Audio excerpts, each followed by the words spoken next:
Keesokan paginya, Geonwoo dan spirit api agung sedang membangunkan anak-anak dari tidur mereka. Terlihat anak-anak terbangun sambil menguap. Hawa merenggangkan tubuhnya yang kaku karena baru saja bangun tidur. Soah menoleh ke arah Geonwoo dengan mata terpejam, sementara El masih ingin tetap tidur. Melihat kelakuan lucu anak-anak di pagi hari membuat Geonwoo tersenyum. Ia meminta anak-anak untuk cepat-cepat merapikan tempat tidur mereka. Soah sudah berdiri mengangkat dua bantal, sedangkan Hawa sedang menarik selimut untuk dilipat. Tiba-tiba, Layla memanggil semua orang untuk cepat keluar sembari memegang centong. Geonwoo, Hawa, dan Gaon menoleh bingung menatap Layla. Sementara itu, ayah terlihat wajahnya sangat senang, dan ibu terlihat kesal menatap ayah. Terlihat Layla yang memakai celemek dan membawa centong di tangannya, mengatakan bahwa semuanya sudah siap. Kemudian, Layla pun tersenyum bahagia. Sarapan pagi mereka cukup banyak kali ini. Ketika Geonwoo tahu bahwa Layla yang memasak semua ini sendiri, Geonwoo terkejut. Dengan semangat, Layla menunjukkan otot lengannya dan mengatakan bahwa ia bekerja keras. Geonwoo bingung, Layla sebagai tamu di rumahnya, namun ia harus memasak sarapan untuk mereka. Sementara itu, Hawa sudah meneteskan air liur melihat makanan yang super banyak di depannya. Layla dengan senyum bahagia tidak mempermasalahkan semua itu, karena baginya itu adalah pembelajaran untuk tinggal di bumi di masa depan. Ayah yang memiliki cap tangan di pipinya mengangguk memuji tekad Layla dan mengatakan bahwa makanan itu sangat penting. Sedangkan ibu di samping ayah, memasang muka cemberut dan kesal. Tiba-tiba, perut Hawa berbunyi cukup keras, membuat Geonwoo meminta maaf karena terlalu lama mengobrol, dan mereka semua pun mulai sarapan pagi. Setelah selesai makan, Geonwoo merasa puas dan mengucapkan terima kasih kepada Layla. Kemudian, ia mengajak anak-anak untuk memulai aktivitas. Namun, ketika ia menoleh ke arah anak-anak, terlihat mereka sedang berkumpul bersama dengan bahagia dan tawa di wajah mereka. Soah dengan semangatnya mengatakan bahwa waktunya sudah hampir tiba. Sementara El mengatakan bahwa mereka hari ini sedang bermain tebak-tebakan tentang baju apa yang akan ia pakai hari ini. Tentu Hawa pun ikut mengatakan, Hawa, dengan senangnya. Geonwoo hanya bisa tertawa canggung mendengar perkataan anak-anak. Tidak lama kemudian, terdengar suara teriakan, kami datang. Geonwoo menyambut tamu dengan senyuman, sementara anak-anak melihat dengan sangat antusias tamu yang datang. Tamu yang anak-anak tunggu sejak tadi adalah Yejun, yang mengenakan pakaian mencolok dan membawa tumpukan bunga mawar di tangannya. El dengan sangat senang berteriak kegirangan, ia mengatakan bahwa ia benar menebak pakaian yang runcing-runcing. Soah hanya bisa tertawa bahagia mengatakan bahwa ia kira hari ini Jun akan memakai pakaian yang empuk-empuk. Sedangkan Hawa hanya tertawa bahagia dan berkata, Hawa. Namun, Geonwoo hanya bisa tersenyum muram melihat kekonyolan Yejun. Setiap hari, Yejun akan selalu datang mengenakan pakaian yang aneh-aneh, membuat anak-anak mendapatkan permainan baru lagi.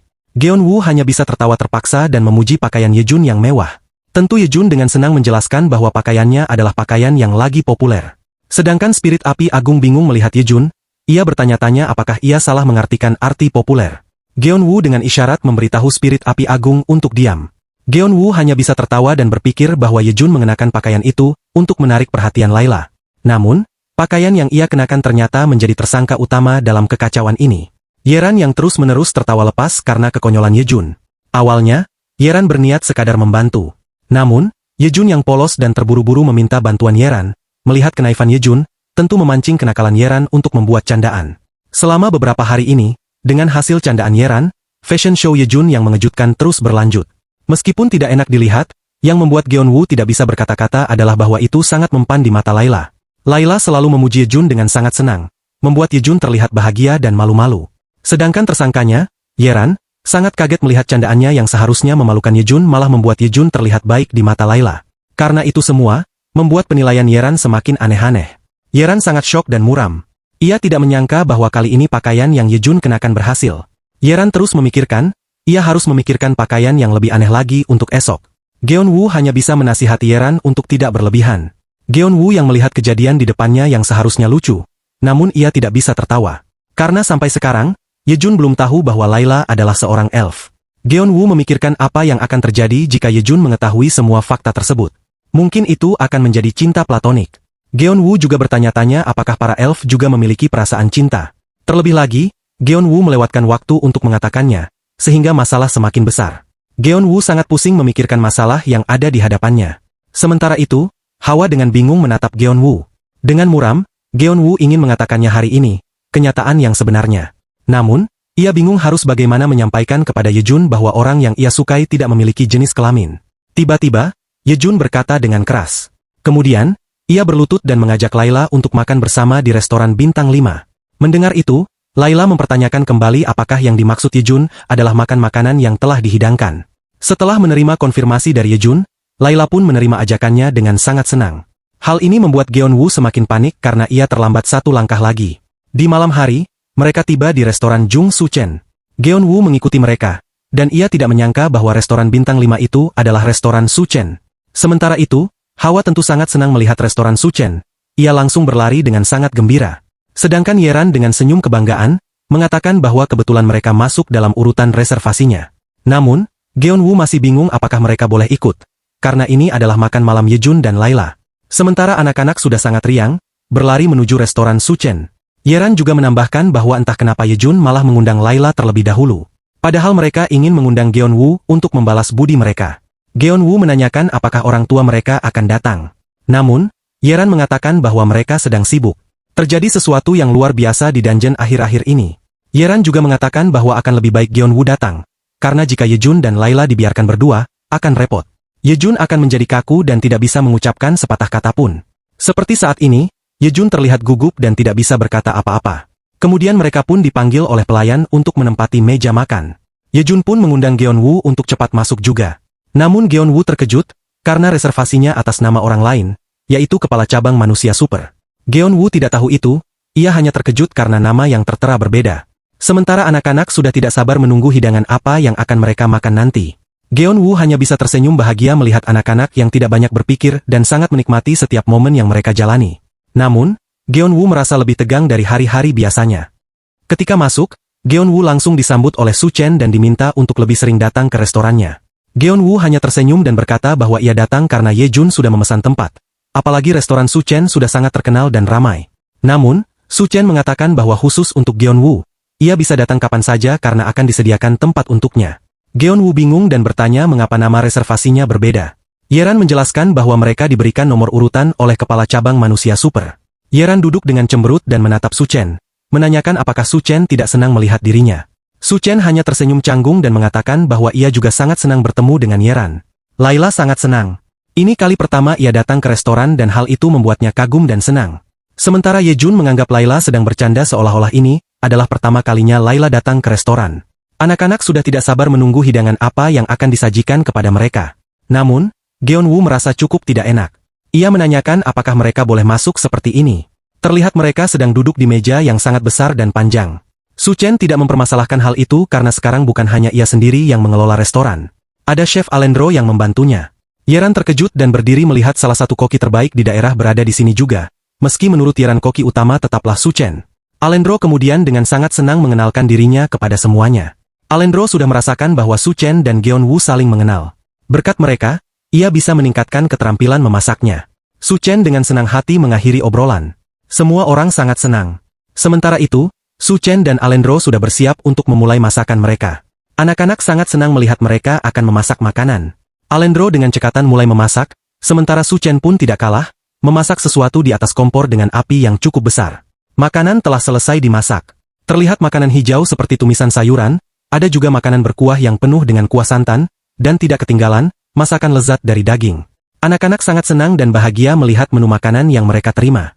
Tidak lupa ada juga es krim sebagai pelengkap. Hawa mulai mencicipi makanan yang telah diterimanya, dan ia sangat senang dengan rasa lezat yang terasa di dalam mulutnya. Layla juga sedang mengunyah makanannya dan menikmati setiap cita rasa yang timbul dari masakan tersebut.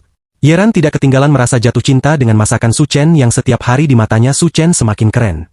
Geon Woo tersenyum lepas dengan cita rasa yang telah dituangkan Su Chen di setiap masakannya. Ia sangat memuji masakan Su Chen. Spirit api yang agung, melihat piring yang penuh dengan 2 potong daging, bertanya-tanya apakah ini seenak itu. Melihat spirit api mempertanyakan cita rasa makanan tersebut, Hawa dengan sangat senang mengatakan, "Hawa," seolah memberitahu bahwa makanan ini sangat lezat. Dan Soah dengan senang hati mengambil sepotong daging dan menawarkan ke spirit api yang agung untuk dicoba. Spirit api yang agung mulai membuka mulutnya. Namun, Su Chen terlihat bingung dan diam, membuat Alendro memanggilnya dengan bingung. Spirit api yang agung pun mulai mengunyah makanan dengan perlahan, seolah ia mencari-cari rasa apa yang akan dirasakan. Ia pun mengatakan bahwa masakannya lumayan juga. Yeran marah dan berdiri dari tempat duduknya. Ia mempertanyakan maksud dari spirit api yang agung tentang masakan Su Chen yang dianggap lumayan itu. Spirit api yang agung dengan bingung melihat Yeran dan menjelaskan bahwa dulu banyak makanan yang lebih enak dari ini. Geon Woo bingung dengan maksud, dulu, yang dikatakan spirit api yang agung. Yeran sangat kesal mendengar penjelasan spirit api yang agung. Ia tidak terima bahwa masakan Su Chen tidak bisa menandingi masakan orang di zaman dahulu. Namun, Su Chen meminta Yeran diam dan menunggu sebentar. Dengan serius, Su Chen menatap Gyeonwoo dan bertanya siapa orang yang ada di samping Gyeonwoo. Gyeonwoo melirik spirit api yang agung dan memperkenalkannya bahwa ia adalah makhluk seperti Raja Peri yang pernah Gyeonwoo ceritakan sebelumnya. Kemudian, Su Chen dengan sangat serius meminta spirit api yang agung untuk mencicipi masakan lainnya juga. Spirit api yang agung memalingkan wajahnya dari Su Chen dan mengatakan bahwa sejujurnya, ia tidak ingin lagi mencicipi masakan Su Chen setelah mencoba yang pertama. Melihat obrolan seperti itu, Gyeonwoo menanyakan ada apa dengan Su Chen kali ini. Su Chen kemudian menjelaskan bahwa ia baru saja mendapatkan ujian dari koki hebat yang terlupakan untuk mendapatkan pengakuan dari spirit api yang agung. Mendengar itu, spirit api yang agung melirik ke arah Su Chen dan langsung memutar badannya, menghadapi Su Chen, lalu menanyakan apakah Su Chen benar-benar muridnya. Su Chen mengatakan bahwa ia benar-benar muridnya. Dengan rasa bangga, spirit api yang agung pun akan mencicipi masakan Su Chen dan meminta Su Chen segera menghidangkan makanannya. Su Chen sangat senang dan berterima kasih. Sementara itu, Gyeonwoo bingung dengan apa yang sebenarnya terjadi. Hawa juga bingung dan terkejut melihat semua itu. Akhirnya, mereka pun selesai makan malam. Mereka kembali pulang dengan senang hati, dan anak-anak berlari-lari dengan gembira. Soah dengan senangnya mengatakan bahwa makanan yang mereka masak sangat enak. Sementara El mengatakan bahwa menu terakhir yang mereka makan terasa seperti kacang kelip-kelip di dunia peri.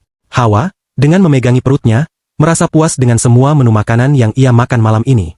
Sedangkan Yeran masih marah dan sangat kesal. Ia masih tidak terima bahwa semua masakan Su Chen dianggap lumayan oleh spirit api yang agung. Spirit api yang agung dengan bangganya mengatakan, memang rasanya lumayan. Gyeonwoo menanyakan kepada spirit api apakah ia tidak bisa mengatakan lebih bagus lagi. Karena demi memuaskan spirit api yang agung, Su Chen dan Alendro memasak hingga hampir pingsan. Spirit api yang agung mulai kesal dan berkata bahwa kebohongan tidak akan baik untuk masa depan mereka, dan bertanya apakah mereka ingin melihat hal seperti itu. Gyeonwoo terkejut, dan jantungnya berdegup kencang. Sementara Yeran mulai diam dan menyetujui perkataan spirit api yang agung.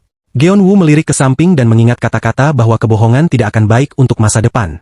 Melihat Yejun dan Layla, Gyeonwoo memantapkan hatinya untuk kebaikan Yejun. Ia memanggil Yejun untuk mendekat sebentar, membuat Yejun mengalihkan pandangannya. Kemudian, Yejun mendekati Gyeonwoo dan bertanya apa yang terjadi. Gyeonwoo langsung merangkul Yejun dan menanyakan dengan terus terang apakah Yejun akan menyatakan perasaannya kepada Layla hari ini. Yejun terkejut dan kaget bahwa Gyeonwoo bisa tahu itu. Gyeonwoo menegurnya karena suara Yejun terlalu keras. Sementara itu, Yeran menggelengkan kepalanya, dan Layla melihat Yejun dengan bingung. Anak-anak pun melihat Yejun dengan rasa ingin tahu. Dengan muram, Gyeonwoo mengatakan kepada Yejun bahwa ia sangat bersalah karena terlambat memberitahunya. Tak lama, mereka sampai di rumah. Gyeonwoo berteriak kepada anak-anak untuk segera mandi setelah mereka masuk rumah. Layla melirik Gyeonwoo, kemudian menanyakan apa yang terjadi dengan Yejun, yang selama ini terlihat aneh. Gyeonwoo berpikir, Yejun pasti sangat terkejut dan syok mendengar bahwa orang yang disukainya berasal dari sosok lain dan tidak memiliki jenis kelamin. Ia juga mungkin lebih terkejut lagi karena Gyeonwoo terlambat memberitahunya. Gyeonwoo memandangi Yejun dan berpikir, jika ia menjadi Yejun, ia pasti akan jatuh sakit selama 6 bulan. Ia berharap Yejun bisa segera menenangkan dirinya. Tiba-tiba, Yejun yang awalnya tertunduk, membuka matanya lebar-lebar dan dengan berdiri tegap berkata dengan tegas, memanggil Layla. Membuat Gyeonwoo dan Layla terkejut dan menatapnya. Dengan tegas, Yejun meminta Layla untuk mengobrol dengannya sebentar. Layla dengan bingung mengiyakan. Kemudian, anak-anak berlari dengan sangat senang. Soah yang berlari juga berkata dengan gembira, kami pulang. Ayah dan ibu sangat senang melihat anak-anak sudah pulang. Hawa yang sangat senang langsung memeluk neneknya begitu ia melihatnya. Namun, ibu merasa bingung melihat sesuatu di sekelilingnya. Ia tidak melihat Gyeonwoo dan bertanya mengapa anak-anak tidak pulang bersamanya. Anak-anak juga bingung. El berkata dengan bingung, kenapa Gyeonwoo tidak ikut masuk bersama kami? Sementara itu, di luar, terlihat Yeran dan Gyeonwoo. Mereka tampak melihat sesuatu dengan khawatir. Mereka berdua sedang memantau Yejun dan Layla yang sedang berdiri berdua di depan rumah. Jantung Yejun sudah berdebar-debar saat melihat Layla yang tenang. Layla menanyakan, Yejun, apa yang ingin kau katakan? Yejun yang sudah panik berkata bahwa ia mendengarnya dari Gyeonwoo, bahwa Layla adalah seorang elf, dan meminta Layla mengonfirmasi kebenarannya. Layla terdiam kaku setelah mendengar pertanyaan Yejun. Yeran yang mengintip bersama Gyeonwoo bingung, apa maksudnya elf? Kemudian, dengan sihirnya, Layla mengarahkan tangannya ke arah telinganya. Telinganya berubah menjadi lancip khas telinga elf dan mengatakan bahwa ia memang seorang elf. Yejun terdiam sejenak, tidak percaya dengan apa yang ada di hadapannya. Ia tertunduk dan bertanya, apakah elf tidak punya jenis kelamin? Layla yang berdiri melihat Yejun kemudian menjawab, itu benar. Yejun tertawa muram. Ia kira perkataan Geonwoo hanyalah candaan. Dengan hati yang berat, ia berkata bahwa Layla tidak bisa membalas perasaannya. Sementara itu, Geonwoo masih serius memperhatikan mereka berdua. Tiba-tiba, Yejun merasa menyesal atas apa yang ia katakan. Kenapa aku bisa mengatakan seperti itu? Pikirnya. Dengan genggaman tangan yang ditekannya di dada, ia berkata, apakah perasaan yang kurasakan terhadap Layla bisa dibalas? Tidak, bukan itu. Saya menyukai. Tidak, saya mencintai Layla. Dengan tekad yang kuat, Yejun mengatakan bahwa ia mencintai Layla, tidak peduli meskipun Layla seorang elf. Layla terdiam dan terkejut mendengar pernyataan Yejun. Layla memegang dadanya dan berkata dengan tertegun, aku tidak tahu apa itu cinta. Yejun menjawab dengan tegas, itu tidak masalah. Hal ini membuat Layla terdiam, terkejut, dan jantungnya berdebar kencang. Dengan senyum cerahnya, Yejun sudah mengetahui apa yang ia rasakan. Ia kemudian memegang tangan Layla. Dengan serius, ia mengatakan kepada Layla bahwa ia tidak ingin semua ini berakhir begitu saja setelah menyatakan cinta. Dengan senyum, Yejun mengatakan, Layla, bersiaplah, karena aku tidak akan pernah menyerah. Layla hanya bisa terdiam mendengar itu semua. Sementara itu, Geonwoo sangat memuji Yejun. Di matanya, sikap Yejun malam ini sangat keren. Namun, Geonwoo lupa sesuatu. Yeran dengan serius menanyakan kepada Geonwoo, apa maksudnya Layla adalah seorang elf? Tentu saja, Geonwoo panik dan kaget mendengar Yeran menginterogasinya. Malam itu juga, Geonwoo menjelaskannya kepada Yeran. Yejun dengan sangat senang berpamitan pulang kepada Geonwoo dan Layla. Sementara Yeran masih sangat kaget dan bingung menerima penjelasan dari Geonwoo. Geonwoo tersenyum dan membalas kepergian Yejun dan Yeran. Geonwoo tidak menyangka bahwa Yejun bisa menunjukkan sifat sekeren itu. Geonwoo berpikir ia terlalu meremehkan Yejun sebelumnya. Ia mengajak Layla untuk masuk ke rumah. Namun, ia terkejut saat melihat Layla terdiam, memandangi kepergian Yejun. Sepertinya Yejun masih memiliki harapan. Keesokan harinya, di tanah persawahan dan di dekat rumah, Yuna yang sedang memeluk Hawa tidak menyangka kejadian seperti itu bisa terjadi. Sementara itu, Geonwoo dengan menggaruk-garuk pipinya tersenyum, merasa bahwa ia seharusnya harus mencontoh Yejun juga. Yuna langsung menatapnya dengan serius dan berkata, apakah Geonwoo juga akan menyatakan perasaan kepada seseorang? Geonwoo memperjelas maksudnya. Maksudku tentang tekad, kenapa Yuna berpikir begitu? Dengan pipi memerah, Yuna berkata, aku hanya bertanya saja. Sementara itu, Knight yang melihat mereka berdua hanya bisa tersenyum. Yuna melanjutkan, aku sudah memikirkan tentang cinta antar spesies. Namun, aku tidak menyangka akan menemukan contohnya secara langsung. Geonwoo hanya bisa tertawa kecil dan bersyukur bahwa Layla menunjukkan sedikit responnya. Terlihat Layla masih terdiam, memikirkan sesuatu. Hal ini membuat Yan yang ada di sampingnya tampak sangat kebingungan dengan perilaku Layla yang tidak biasa. Yuna cukup terkejut. Ia tidak tahu bahwa para dwarf sudah dipastikan memiliki jenis kelamin. Tapi, jika Layla yang dipastikan tidak memiliki jenis kelamin menunjukkan respon seperti itu kepada spesies lain, itu di luar dugaan Yuna. Geonwoo terkejut mendengar bahwa para dwarf memiliki jenis kelamin. Sementara Yuna juga terkejut, ia tahu bahwa ketika para dwarf mandi, mereka melakukannya secara terpisah. Yuna kemudian menjelaskan bahwa saat ia membaca literatur, ia menemukan bahwa spesies yang tidak memiliki jenis kelamin dan yang memiliki jenis kelamin saling berbaur. Namun, Yuna tidak tahu bagaimana mereka terbagi. Geonwoo tidak percaya bahwa di literatur tertulis seperti itu. Ia kemudian bertanya, spesies macam apa lagi yang ada? Yuna mencoba mengingat apa yang telah ia baca. Sejauh ini, ia tahu ada spesies putri duyung, siluman, dan juga vampir. Geonwoo merasa takut mendengar bahwa vampir juga ada. Ia mulai berpikir, jika vampir masuk ke dungeon, dia tidak tahu harus menghadapinya bagaimana. Yuna terus memikirkan spesies lain yang ia baca. Lalu, ia melihat El dan kemudian memejamkan matanya, sembari mengatakan, spesies yang aku lihat di literatur ada juga peri. Tiba-tiba, Elf pun berbalik dan melihat Geonwoo dan Yuna. El saat ini sedang berjongkok sambil melihat handphonenya. Terlihat El sangat senang dan memberi jempol kepada Qiu Qiungie. Sementara itu, Geonwoo tampak terdiam, memikirkan sesuatu. Hal ini membuat Yuna bertanya, ada apa? Sambil berbisik, Geonwoo meminta Yuna untuk memberitahu dirinya tentang peri yang tercatat di literatur. Yuna tidak masalah untuk menceritakannya, namun ia bingung kenapa Geonwoo harus merendahkan suara bicaranya. Geonwoo melirik ke belakang dan mengatakan bahwa El pernah bilang bahwa dirinya sedang dihukum saat Geonwoo pertama kali bertemu dengannya. El juga bilang bahwa namanya dihapus, sehingga ia tidak memiliki nama sebelumnya. Karena itu, Geonwoo merasa bahwa El tertinggal jauh dari anak-anak lainnya. Geonwoo juga merasakan bahwa El selalu menahan sesuatu jika ada masalah. Itulah mengapa Geonwoo ingin mencari petunjuk, supaya ia bisa tahu apa yang terjadi pada El. Yuna mendengar cerita Geonwoo dengan tenang. Kemudian, ia menatap sinis ke arah Geonwoo. Lalu, Yuna berteriak kepada El bahwa ia ingin menanyakan sesuatu kepadanya. Tindakan Yuna yang tiba-tiba ini membuat Geonwoo panik. El hanya berbalik dan menatap mereka berdua dengan bingung. Geonwoo bertanya tentang tindakan Yuna yang seperti itu. Yuna menjelaskan bahwa mereka harus berbicara langsung untuk menyelesaikan masalah semacam ini. Jika Geonwoo terus bersikap seperti ini, itu sama saja seperti El. Ia mengajak Geonwoo untuk menghadapi anak-anak secara empat mata. Kemudian, El terbatuk dan langsung menjelaskan bahwa bangsa peri terdiri dari ratu peri dan banyak peri lainnya. Geonwoo bingung, ada ratu peri juga. Sementara itu, Yuna sudah membacanya di literatur, dan Hawa hanya diam mendengarkan cerita dari El. Sambil menatap Hawa, Yuna mengatakan bahwa mereka ingin mengetahui apa yang terjadi pada El dan kenapa El bisa sampai di sini. Namun, melihat El yang sepertinya kesulitan bercerita, Yuna tidak memaksakan jika El tidak mau cerita. El membuka matanya dan mengingat kejadian sebelumnya di dunia peri. Di dunia peri, tempat yang sangat indah, bunga-bunga bermekaran di penjuru wilayah.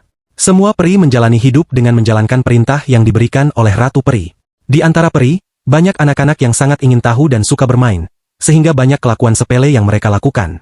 El, yang merupakan ketua dari anak-anak tersebut, bertugas mengawasi dan mengatur mereka agar tetap bekerja. Namun, Geonwoo bingung mengapa El bisa dihukum. El pun menjadi murung. Pada saat itu, El mendengar suara Ratu Peri memanggilnya. Dengan senang, El terbang menghadap Ratu Peri. Ratu Peri memerintahkan El untuk mendekat. Ratu Peri memuji El yang selalu rajin dalam pekerjaannya. El, dengan sangat senang, mengatakan bahwa itu bukan masalah. Ratu Peri memejamkan matanya dan berkata bahwa sifat rajin El tidak pernah ia temukan pada anak-anak peri lainnya. Karena itu, ia ingin memberi El tugas khusus. El, yang berlutut, menoleh ke arah Ratu Peri, merasa bingung dengan tugas khusus itu. Tugas khusus yang diberikan kepada El adalah untuk menjaga danau yang terletak di tempat tersembunyi. Untuk sampai ke sana, El harus memasuki hutan lebat. Awalnya, El yang menerima tugas khusus itu bekerja dengan sangat giat. Hari demi hari, ia menjaga danau itu sendirian, tanpa ada yang datang atau mengunjunginya. Pada akhirnya, El merasa sangat jenuh karena tidak ada yang datang meski ia terus menjaga danau tersebut. Dengan murung, El mempertanyakan apa pentingnya danau ini untuk dijaga. El kemudian mengambil sebuah batu dan bertanya-tanya mengapa Ratu Peri memberinya tugas seperti ini. El merasa bahwa ini bukan tugas khusus, melainkan sebuah hukuman.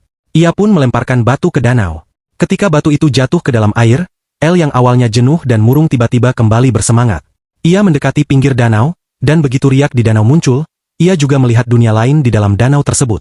Melihat dunia lain yang pertama kali ia lihat membuatnya tertarik. Ia ingin terus melihatnya, sehingga ia melemparkan batu kembali. Demi riak di danau yang terus muncul, El akhirnya mengumpulkan banyak batu untuk menciptakan riak di danau tersebut selama ia menjaga danau. Namun, kesenangan itu tidak berlangsung lama. Ketika El memandangi danau tersebut, El dipanggil oleh Ratu Peri. El tertunduk, terdiam, dan murung. Sementara itu, Ibu Peri berteriak kepadanya bahwa El telah mencemarkan danau yang sangat berharga. El gemetar ketakutan mendengar kemarahan Ratu Peri. El kemudian bersujud dan meminta maaf kepada Ratu Peri. Namun, Ratu Peri terlihat sangat marah dan tidak bisa membiarkan masalah ini begitu saja. Akhirnya, jabatan El dicopot, namanya dirampas, dan El diusir dari dunia peri. El sangat terkejut dan kaget, meminta Ratu Peri untuk mengampuninya. Namun, Ratu Peri dengan marah dan wajah seram mengeluarkan sihir dari tangannya, dan El pun dikirim keluar dari dunia peri. El masih tetap meminta pengampunan dan meminta diberi kesempatan lagi. Akhirnya, El pun tiba di tanah persawahan ini. Dan begitulah cerita yang El ceritakan kepada Yuna dan Geonwoo. Geonwoo dan Yuna sangat terkejut dan kaget mendengar cerita El. Salam sehat teman-teman channel Manhwa MFA. Dukungan dan support dari kalian adalah suatu kehormatan bagi saya untuk tetap semangat membuat channel ini makin maju. Subscribe, like, dan komentar kalian sangat saya nantikan. Semoga Anda dan keluarga Anda selalu diberikan kesehatan lahir dan batin. Terima kasih.